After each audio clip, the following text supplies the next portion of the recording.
ಎಲ್ರಿಗೂ ನಮಸ್ಕಾರ. ಎಲ್ಲರೂ ಹೇಗಿದ್ದೀರಾ? ನಾನು ಕೂಡ ಚೆನ್ನಾಗಿದ್ದೀನಿ. ಇವತ್ತು ಒಂದು ಒಳ್ಳೆ ಹೇರ್ ರೆಮಿಡಿನ ತೆಗೆದುಕೊಂಡು ಬಂದಿದ್ದೀನಿ. ತುಂಬಾನೇ ಕೂದಲು ಉದುರ್ತಾ ಇದೆ. ಏನೇ ಮಾಡಿದ್ರೂ ಕೂಡ ಕೂದಲು ಬೆಳೀತಾನೆ ಇಲ್ಲ ಅಂತ ಯೋಚನೆ ಮಾಡ್ತಾ ಇರೋರು ದಯವಿಟ್ಟು ಈ ವಿಡಿಯೋವನ್ನು ಒಂದ್ಸರಿ ನೋಡ್ಕೊಳ್ಳಿ. ತುಂಬಾನೇ ಯೂಸ್ ಆಗುತ್ತೆ ಅಂತಲೇ ಹೇಳ್ಬೋದು. ಯಾಕಂದರೆ ಅಷ್ಟೊಂದು ಚೆನ್ನಾಗಿದೆ ಈ ಹೇರ್ ರೆಮಿಡಿ.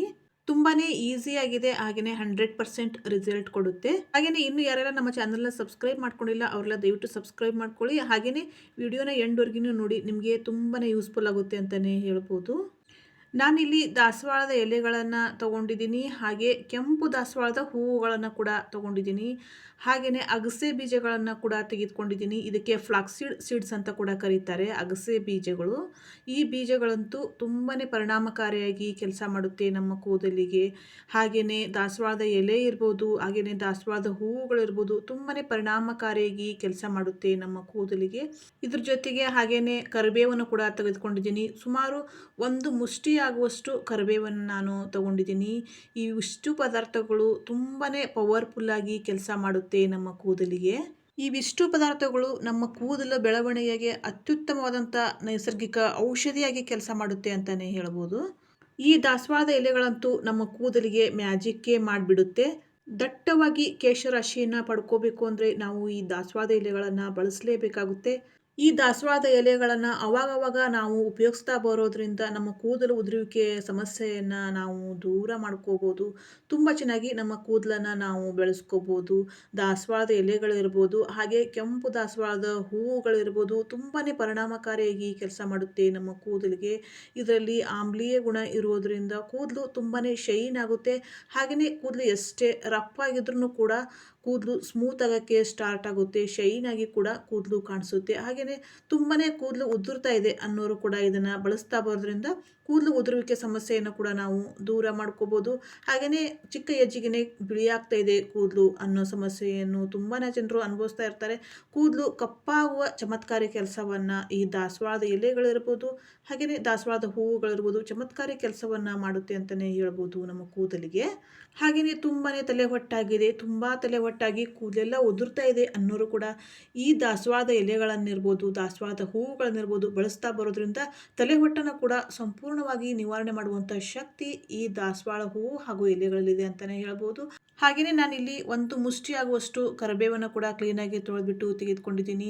ಈ ಕರಿಬೇವನ್ನು ಅವಾಗವಾಗ ನಾವು ಕೂದಲಿಗೆ ಬಳಸ್ತಾ ಬರೋದ್ರಿಂದ ಜಾದೂನೇ ಮಾಡಿಬಿಡುತ್ತೆ ಅಂತಲೇ ಹೇಳ್ಬೋದು. ಈ ಕರಿಬೇವಲ್ಲಿ ಅಷ್ಟೊಂದು ಪವರ್ ಇದೆ. ಯಾಕಂದರೆ ಕೂದಲು ತುಂಬಾ ಬಿಳಿ ಆಗ್ತಾ ಇದೆ ಅನ್ನೋರು ಕೂಡ ಇದನ್ನು ಬಳಸ್ತಾ ಬರೋದ್ರಿಂದ ಕೂದಲು ಎಷ್ಟೇ ಬಿಳಿಯಾದ್ರೂ ಕೂಡ ಕಪ್ಪಾಗಿಸುವ ಕೆಲಸವನ್ನು ಇದು ಕೂಡ ಮಾಡುತ್ತೆ.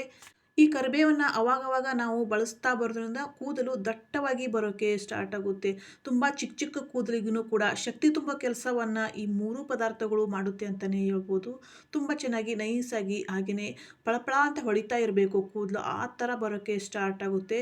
ಈ ಮೂರು ಪದಾರ್ಥಗಳ ಜೊತೆಗೆ ಹಾಗೆಯೇ ಫ್ಲಾಕ್ಸೀಡ್ ಸೀಡ್ಸ್ ಅಂತ ಏನು ಕರಿತೀವಿಲ್ಲ, ಈ ಅಗಸೆ ಬೀಜಗಳಂತೂ ತುಂಬಾ ಒಳ್ಳೆಯದು ಅಂತ ಹೇಳ್ಬೋದು. ಇದು ನಮ್ಮ ಆರೋಗ್ಯಕ್ಕೆ ಅಷ್ಟೇ ಅಲ್ಲದೆ ನಮ್ಮ ಕೂದಲಿಗೂ ಕೂಡ ಜಾದೂ ಮಾಡುತ್ತೆ ಅಂತಲೇ ಹೇಳ್ಬೋದು. ಇದನ್ನು ನಾವು ಬಳಸ್ತಾ ಬರೋದ್ರಿಂದ ನಮ್ಮ ಕೂದಲಿಗೆ ಅವಾಗವಾಗ ನಾವು ಬಳಸ್ತಾ ಬರೋದ್ರಿಂದ ಕೂದಲು ಎಷ್ಟೇ ರಫ್ ಆಗಿದ್ರೂ ಸ್ಮೂತ್ ಮಾಡುತ್ತೆ. ಹಾಗೆಯೇ ಕೂದಲು ಶೈನ್ ಆಗುವಂತೆ ಕೂಡ ಮಾಡುತ್ತೆ. ಇದನ್ನು ನೋಡಿದ್ರೇ ಸಾಕು ಎಷ್ಟೊಂದು ಶೈನ್ ಆಗಿ ಕಾಣಿಸ್ತಾ ಇದೆ.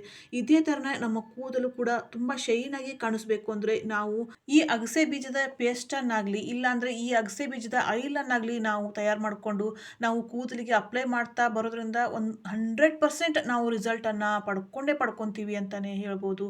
ಏಕೆಂದರೆ ಈ 4 ಪದಾರ್ಥಗಳು ಕೂಡ ಅಷ್ಟೇ ಎಫೆಕ್ಟಿವ್ ಆಗಿ ಕೆಲಸ ಮಾಡುತ್ತೆ ನಮ್ಮ ಕೂದಲಿಗೆ. ಈ 4 ಪದಾರ್ಥಗಳು ಕೂಡ ಹಾಗೆಯೇ ಕೂದಲಿಗೆ ಆಗುವಂಥ ಹಾನಿಯನ್ನು ತಪ್ಪಿಸುತ್ತೆ. ನಾವು ಹೆಚ್ಚಾಗಿ ಬಿಸಿಲಿಗೆ ಓಡಾಡ್ತಾ ಇರೋದ್ರಿಂದ ಕೂದಲೆಲ್ಲ ಡ್ರೈ ಆದ ಥರ ಆಗಿರುತ್ತೆ. ಹಾಗೆ ಸ್ಪ್ಲಿಟ್ ಎಂಡ್ ಕೂಡ ಆಗ್ತಾ ಇರುತ್ತೆ. ಕೂದಲು ತುಂಬಾ ಹಾನಿಗೊಳಗಾಗಿರುತ್ತೆ. ಹಾಗಾಗಿ ಆ ಹಾನಿಯನ್ನು ನಾವು ಸರಿಪಡಿಸ್ಕೋಬೇಕು ಅಂದರೆ ಈ 4 ಪದಾರ್ಥಗಳನ್ನು ನಾವು ಬಳಸಲೇಬೇಕಾಗುತ್ತೆ. ತುಂಬಾ ಸ್ಪ್ಲಿಟ್ ಎಂಡ್ ಆಗಿದೆ, ತುಂಬಾ ಹೊಟ್ಟಾಗಿದೆ, ಕೂದಲು ತುಂಬಾ ಉದುರ್ತಾ ಇದೆ, ಹಾಗೆಯೇ ಕೂದಲು ತುಂಬಾ ರಫ್ ಆಗಿದೆ ಅನ್ನೋ ಸಮಸ್ಯೆ ಪ್ರತಿಯೊಂದು ಕೂದಲಿಗೆ ಸಂಬಂಧಿಸಿದಾಗೆ ಪ್ರತಿಯೊಂದು ಸಮಸ್ಯೆಗಳನ್ನು ದೂರ ಮಾಡ್ಕೋಬೇಕು ಅಂತಂದರೆ ಈ 4 ಪದಾರ್ಥಗಳನ್ನು ನಾವು ಬಳಸಲೇಬೇಕಾಗುತ್ತೆ. ರಾಮಬಾಣವಾಗಿ ಕೆಲಸ ಮಾಡುತ್ತೆ ಅಂತಲೇ ಹೇಳ್ಬೋದು ನಮ್ಮ ಕೂದಲಿಗೆ ಈ 4 ಪದಾರ್ಥಗಳು. ನಾನಿಲ್ಲಿ ಒಂದು ಬೌಲ್ಗೆ ಸುಮಾರು 10ರಿಂದ 12 ಆಗುವಷ್ಟು ಕೆಂಪು ದಾಸವಾಳದ ಹೂವುಗಳನ್ನು ತಗೊಂಡಿದ್ದೀನಿ. ಹಾಗೆಯೇ 15ರಿಂದ 20 ಆಗುವಷ್ಟು ಎಲೆಗಳನ್ನು ಕೂಡ ತೆಗೆದುಕೊಂಡಿದ್ದೀನಿ. ಒಂದು ಮುಷ್ಟಿ ಆಗುವಷ್ಟು ಫ್ರೆಶ್ ಆಗಿರುವಂಥ ಕರಿಬೇವನ್ನ ಕೂಡ ತಗೊಂಡಿದ್ದೀನಿ. ಹಾಗೆಯೇ ಅಗಸೆ ಬೀಜವನ್ನು ಕೂಡ 1 ಟೀ ಸ್ಪೂನ್ ಆಗುವಷ್ಟು ತಗೊಂಡಿದ್ದೀನಿ. ಹಾಗೆಯೇ 2 ಬೌಲ್ನಷ್ಟು ನೀರನ್ನು ಕೂಡ ಇದಕ್ಕೆ ಮಿಶ್ರಣ ಮಾಡ್ಕೊಳ್ತಾ ಇದ್ದೀನಿ. ಹೀಗೆ ತೆಗೆದುಕೊಂಡಿರೋ ಈ ಪದಾರ್ಥವನ್ನೆಲ್ಲ ಇಡೀ ರಾತ್ರಿ ನಾನು ನೆನೆಸ್ಕೊಳ್ತಾ ಇದ್ದೀನಿ. ಈ ಥರ ನೆನೆಸೋದ್ರಿಂದ ಇದರಲ್ಲಿರೋ ಅಂಶ ಎಲ್ಲ ನೀರಲ್ಲಿ ಬಿಟ್ಕೊಳ್ಳುತ್ತೆ. ಹಾಗಾಗಿ ನಾನು ಸುಮಾರು 7ರಿಂದ 8 ತಾಸು ಈ ಥರ ನೆನೆಸ್ಕೊಳ್ತಾ ಇದ್ದೀನಿ. ಈ ಥರ ನೆನೆಸೋದ್ರಿಂದ ಏನಾಗುತ್ತೆ, ಇದರಲ್ಲಿರೋ ಅಂಶ ಎಲ್ಲ ನೀರಲ್ಲಿ ಬಿಟ್ಕೊಳ್ಳುತ್ತೆ. ಆಮೇಲೆ ಸುಮಾರು 5ರಿಂದ 6 ನಿಮಿಷ ಕುದಿಸ್ಕೊಂಡ್ರೆ ಸಾಕಾಗುತ್ತೆ. ಏಕೆಂದರೆ ಇದರಲ್ಲಿರೋ ಅಂಶ ಎಲ್ಲ ನೆಂದಿರೋದ್ರಿಂದ ಅಂಶ ಬೇಗನೆ ಬಿಟ್ಕೊಳ್ಳುತ್ತೆ. ಹಾಗಾಗಿ ನಾನು ರಾತ್ರಿನೇ ನೆನೆಸಿ ಇಟ್ಕೊಳ್ತಾ ಇದ್ದೀನಿ. ಬೆಳಗ್ಗೆ ಎದ್ದು ಇದನ್ನು ಸುಮಾರು 5ರಿಂದ 6 ನಿಮಿಷ ಆಗಲಿ ನಾವು ಕುದಿಸ್ಕೊಳ್ಳೋದ್ರಿಂದ ತುಂಬ ಚೆನ್ನಾಗಿ ನಮಗೆ ರಿಸಲ್ಟ್ ಸಿಗ್ತಾ ಹೋಗುತ್ತೆ. ಹಾಗಾಗಿ ನೀವು ನೋಡ್ತಾ ಇರ್ಬೋದು, ಈಗ ನಾನು ಕುದಿಸ್ಕೊಂಡಿದ್ದೀನಿ ಸುಮಾರು 5ರಿಂದ 6 ನಿಮಿಷ ಮೀಡಿಯಮ್ ಫ್ಲೇಮಲ್ಲಿ ಈ ಪದಾರ್ಥವನ್ನೆಲ್ಲ ಕುದಿಸ್ಕೊಂಡಿದ್ದೀನಿ. ನೀವು ನೋಡ್ತಾ ಇರ್ಬೋದು, ದಾಸವಾಳದ ಹೂವಿನ ರಸ ಎಲ್ಲ ಬಿಟ್ಕೊಂಡಿದೆ, ಹಾಗೆ ದಾಸವಾಳದ ಎಲೆ ರಸವೆಲ್ಲ ಬಿಟ್ಕೊಂಡಿದೆ. ಕರಿಬೇವಿನ ರಸ ಇರ್ಬೋದು, ಹಾಗೆಯೇ ಅಗಸೆ ಬೀಜದ ರಸ ಇರ್ಬೋದು, ಎಲ್ಲವೂ ಕೂಡ ನೀರಿನಲ್ಲಿ ಬಿಟ್ಕೊಂಡಿದೆ. ಈ ನೀರೇ ನಮಗೆ ಒಂದೊಳ್ಳೆ ಟಾನಿಕ್ ಅಂತಲೇ ಹೇಳ್ಬೋದು. ಒಂದೊಳ್ಳೆ ಟಾನಿಕ್ ಆಗಿ ಕೆಲಸ ಮಾಡುತ್ತೆ ನಮ್ಮ ಕೂದಲಿಗೆ. ಸುಮಾರು 5ರಿಂದ 6 ನಿಮಿಷ ಕುದಿಸ್ಕೊಂಡ್ರೆ ಸಾಕಾಗುತ್ತೆ. ಯಾಕಂದರೆ ಇಡೀ ರಾತ್ರಿ ನೀರಲ್ಲಿನೇ ಇರೋದ್ರಿಂದ ಇದರಲ್ಲಿರೋ ಅಂಶ ಎಲ್ಲ ಬೇಗನೆ ಬಿಟ್ಕೊಂಡ್ಬಿಡುತ್ತೆ. ಪೂರ್ತಿಯಾಗಿ ಎಲೆಯಲ್ಲಿರುವಂಥ ಅಂಶ ಎಲ್ಲ ನೀರಲ್ಲಿ ಬಿಟ್ಕೊಳ್ಳುತ್ತೆ. ಹಾಗೆಯೇ ಈ ನೀರನ್ನು ನಾವು ಅಪ್ಲೈ ಮಾಡ್ಕೊತಾ ಬರೋದ್ರಿಂದ ತುಂಬಾ ಚೆನ್ನಾಗಿ ನಮ್ಮ ಕೂದಲು ಬೆಳವಣಿಗೆ ಆಗೋಕ್ಕೆ ಸ್ಟಾರ್ಟ್ ಆಗುತ್ತೆ. ಕೂದಲಿಗೆ ಆಗುವಂಥ ಪ್ರತಿಯೊಂದು ಹಾನಿಯನ್ನು ನಾವು ತಪ್ಪಿಸ್ಬೇಕಂದ್ರೆ ಈ ಥರನೇ ನಾವು ಹೇರ್ ರೆಮಿಡಿನ ಮಾಡ್ಕೊಳ್ಬೇಕಾಗುತ್ತೆ. ಹೀಗೆ ಕುದಿಸ್ಕೊಂಡಿರುವಂಥ ಈ ಪದಾರ್ಥವನ್ನು ನಾನು ತಣ್ಣಗಾಗೋಕ್ಕೆ ಬಿಟ್ಟಿದ್ದೆ. ತಣ್ಣಗಾದ ನಂತರ ಒಂದು ಬೌಲಿಗೆ ನಾನು ಶೋಧಿಸ್ಕೊಳ್ತಾ ಇದ್ದೀನಿ. ನೀವು ನೋಡ್ತಾ ಇರ್ಬೋದು, ಆ ಪದಾರ್ಥಗಳಲ್ಲಿರುವಂಥ ಅಂಶ ಎಲ್ಲ ನೀರಲ್ಲಿ ಬಿಟ್ಕೊಂಡಿದೆ. ಈ ನೀರೇ ನಮಗೆ ಮ್ಯಾಜಿಕ್ ಮಾಡುತ್ತೆ ಅಂತಲೇ ಹೇಳ್ಬೋದು. ನಮ್ಮ ಕೂದಲಿಗೆ ಆಗುವಂಥ ಪ್ರತಿಯೊಂದು ಹಾನಿಯನ್ನು ನಾವು ತಪ್ಪಿಸಬೇಕಾದ್ರೆ ಈ ಥರನೇ ನಾವು ಹೇರ್ ರೆಮಿಡಿನ ಮಾಡಿಕೊಂಡು ಹಚ್ಕೊಳ್ತಾ ಬರೋದ್ರಿಂದ ತುಂಬಾ ಚೆನ್ನಾಗಿ ನಮ್ಮ ಕೂದಲು ಬೆಳವಣಿಗೆ ಆಗ್ತಾಯಿದೆ. ಎಷ್ಟೇ ಮಾಡಿದ್ರೂ, ಏನೇ ನಾವು ಔಷಧಿ ಹಚ್ಕೊಂಡ್ರೂ ಕೂಡ ಕೂದಲು ಬೆಳೀತಾನೇ ಇಲ್ಲ ಅನ್ನೋರು ಈ ಥರ ನೀವು ಮಾಡಿಕೊಂಡು ಅವಾಗವಾಗ ನೀವು ಹೇರ್ ವಾಶ್ ಮಾಡ್ತಾ ಇರುವಾಗ ಈ ಥರ ನೀವು ಮಾಡಿಕೊಂಡು ಕೂದಲಿನ ಬುಡಭಾಗಕ್ಕೆ ಹಚ್ಕೊಂಡು ಸ್ವಲ್ಪ ಲೈಟಾಗಿ ಮಸಾಜ್ ಮಾಡ್ತಾ ಬರೋದ್ರಿಂದನೂ ಕೂಡ ತುಂಬಾ ಚೆನ್ನಾಗಿ ರಿಸಲ್ಟ್ ಸಿಗುತ್ತೆ. ಹಾಗೆ ಕೂದಲಿನ ಬುಡಭಾಗದಿಂದ ತುದಿಯವರೆಗೂ ಕೂಡ ಅಪ್ಲೈ ಮಾಡಿಕೊಂಡು ಸುಮಾರು 10ರಿಂದ 15 ನಿಮಿಷ ಬಿಟ್ಟರೆ ಸಾಕಾಗುತ್ತೆ. 10ರಿಂದ 15 ನಿಮಿಷ ಬಿಟ್ಟು ತಲೆ ವಾಶ್ ಮಾಡೋದ್ರಿಂದ ತುಂಬಾ ಪರಿಣಾಮಕಾರಿಯಾಗಿ ನಿಮಗೆ ರಿಸಲ್ಟ್ ಸಿಗುತ್ತೆ ಅಂತಲೇ ಹೇಳ್ಬೋದು. ದಾಸವಾಳದ ಹೂವು, ದಾಸವಾಳದ ಎಲೆ, ಹಾಗೆಯೇ ಫ್ಲಾಕ್ಸೀಡ್ ಸೀಡ್ಸು, ಹಾಗೆಯೇ ಕರಿಬೇವನ್ನು ನಾವು ರುಬ್ಕೊಂಡು ಕೂಡ ಪೇಸ್ಟ್ ಥರ ಮಾಡ್ಕೊಂಡು ಕೂಡ ನಾವು ಹಚ್ಕೋಬೋದು. ನಮಗೆ ಪೇಸ್ಟ್ ಥರ ಮಾಡ್ಕೊಂಡು ಹಚ್ಕೊಳ್ಳೋಕ್ಕೆ ಆಗಲ್ಲ ಅಂದರೆ ಈ ಥರ ನೀರನ್ನು ನೀವು ಯೂಸ್ ಮಾಡ್ಕೊಳ್ಳೋದ್ರಿಂದನೂ, ಈ ನೀರನ್ನು ನೀವು ಕೂದಲಿಗೆ ಅಪ್ಲೈ ಮಾಡ್ತಾ ಬರೋದ್ರಿಂದನೂ ತುಂಬಾ ಚೆನ್ನಾಗಿ ನೀವು ರಿಸಲ್ಟನ್ನು ನೀವು ಪಡ್ಕೋಬೋದು.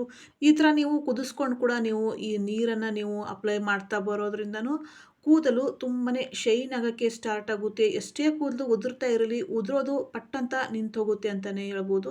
ಹಾಗೆಯೇ ನೀವು ಒಂದು ಬಾಟ್ಲಿಗೆ ಕೂಡ ಹಾಕ್ಕೊಂಡು ಇದನ್ನು ಸ್ಪ್ರೇ ಥರ ನಿಮ್ಮ ಕೂದಲಿಗೆ ಮಾಡಿಕೊಂಡು ಪೂರ್ತಿ ಕೂದಲಿನ ಬುಡಭಾಗಕ್ಕೆ ಲೈಟಾಗಿ ನೀವು ಮಸಾಜ್ ಮಾಡ್ತಾ ಕೂದಲನ್ನು 15ರಿಂದ 20 ನಿಮಿಷ ಬಿಟ್ಟು ತಲೆ ವಾಶ್ ಮಾಡ್ತಾ ಬರೋದ್ರಿಂದನೂ ಕೂದಲು ಉದುರೋದು ಆಟೋಮೆಟಿಕಲಿ ನಿಂತ್ಕೊಂಡ್ಬಿಡುತ್ತೆ ಅಂತಲೇ ಹೇಳ್ಬೋದು. ಕೂದಲು ಕಪ್ಪಾಗೋಕ್ಕೆ ಸ್ಟಾರ್ಟ್ ಆಗುತ್ತೆ, ಹೊಟ್ಟು ಕೂಡ ರಿಮೂವ್ ಆಗುತ್ತೆ. ಪೂರ್ತಿಯಾಗಿ ಕೂದಲಿನ ಬುಡಭಾಗದಿಂದ ತುದಿಯವರೆಗೂ ಕೂಡ ಅಪ್ಲೈ ಮಾಡಿ 10ರಿಂದ 15 ನಿಮಿಷ, ಸುಮಾರು 10ರಿಂದ 15 ನಿಮಿಷ ಸಾಕಾಗುತ್ತೆ. 10ರಿಂದ 15 ನಿಮಿಷ ಹಾಗೆ ಬಿಟ್ಟು ನಾವು ತಲೆ ವಾಶ್ ಮಾಡ್ತಾ ಬರೋದ್ರಿಂದ ಕೂದಲಿಗೆ ಆಗುವಂಥ ಹಾನಿಯನ್ನು ನಾವು ತಪ್ಪಿಸ್ಬೋದು. ತುಂಬ ಚೆನ್ನಾಗಿ ನಾವು ರಿಸಲ್ಟನ್ನು ನಾವು ಪಡ್ಕೋಬೋದು. ಕೂದಲಿಗೆ ಆಗುವಂಥ ಹಾನಿಯನ್ನು ತಪ್ಪಿಸಿ ಕೂದಲು ಸ್ಮೂತ್ ಆಗುವಂತೆ ಮಾಡುತ್ತೆ. ಹಾಗೆ ಕೂದಲು ಶೈನ್ ಆಗಿಸುವಂತೆ ಕೂಡ ಮಾಡುತ್ತೆ. ಕೂದಲು ಎಷ್ಟೇ ಉದುರ್ತಾ ಇರಲಿ ತತ್ಕ್ಷಣವೇ ಕೂದಲು ಉದುರೋದು ಕೂಡ ಕಡಿಮೆ ಆಗುತ್ತೆ. 100ಕ್ಕೆ 100% ರಿಸಲ್ಟ್ ಸಿಗುವ ಪಕ್ಕಾ ಹೇರ್ ರೆಮಿಡಿ ಇದು. ಪಕ್ಕಾ ನ್ಯಾಚುರಲ್ ಹೇರ್ ರೆಮಿಡಿ ಅಂತಲೇ ಹೇಳ್ಬೋದು. ಯಾವುದೇ ರೀತಿಯ ಖರ್ಚು ಕೂಡ ಇಲ್ಲದೇ ಮನೆಯಲ್ಲಿ ಅಥವಾ ನಮ್ಮ ಹಿತ್ತಲಲ್ಲಿ ಇರುವಂಥ ಮನೆಮದ್ದುಗಳನ್ನು ಉಪಯೋಗಿಸ್ಕೊಂಡು ನಮ್ಮ ಕೂದಲನ್ನು ನಾವು ತುಂಬ ಚೆನ್ನಾಗಿ ಪೋಷಣೆಯನ್ನು ನಾವು ಮಾಡ್ಕೋಬೋದು. ಸುಮ್ಮನೆ ಕಾಸ್ಟ್ಲಿ ಪ್ರಾಡಕ್ಟ್ಗಳನ್ನು ಯೂಸ್ ಮಾಡೋ ಬದಲು ಈ ಥರ ನಾವು ಮನೆಯಲ್ಲಿನೇ ಈ ಥರ ಹೇರ್ ರೆಮಿಡಿನ ನಾವು ಮಾಡ್ಕೊಳ್ತಾ ಬರೋದ್ರಿಂದ ಯಾವುದೇ ರೀತಿಯ ಸೈಡ್ ಎಫೆಕ್ಟ್ಸ್ಗಳು ಇದರಲ್ಲಿ ಆಗೋದೇ ಇಲ್ಲ. ಯಾಕೆಂದರೆ ಇದು ಪ್ಯೂರ್ ಆಗಿರುವಂಥ ಹೋಮ್ ರೆಮಿಡಿ, ಪ್ಯೂರ್ ಆಗಿರುವಂಥ ಮನೆಮದ್ದು ಅಂತಲೇ ಹೇಳ್ಬೋದು. ದಾಸವಾಳದ ಹೂವು ಇರ್ಬೋದು, ದಾಸವಾಳದ ಎಲೆ ಇರ್ಬೋದು, ಹಾಗೆಯೇ ಫ್ಲಾಕ್ಸೀಡ್ ಸೀಡ್ಸ್ ಕೂಡ ಇರ್ಬೋದು, ಹಾಗೆ ಕರಿಬೇವು ಇರ್ಬೋದು. ತುಂಬ ಚೆನ್ನಾಗಿ ರಿಸಲ್ಟ್ ಕೊಡುವಂಥ ಹೇರ್ ರೆಮಿಡಿಗಳಿವೆಲ್ಲ. Thanks for watching. Don't forget like, share, comment and subscribe friends.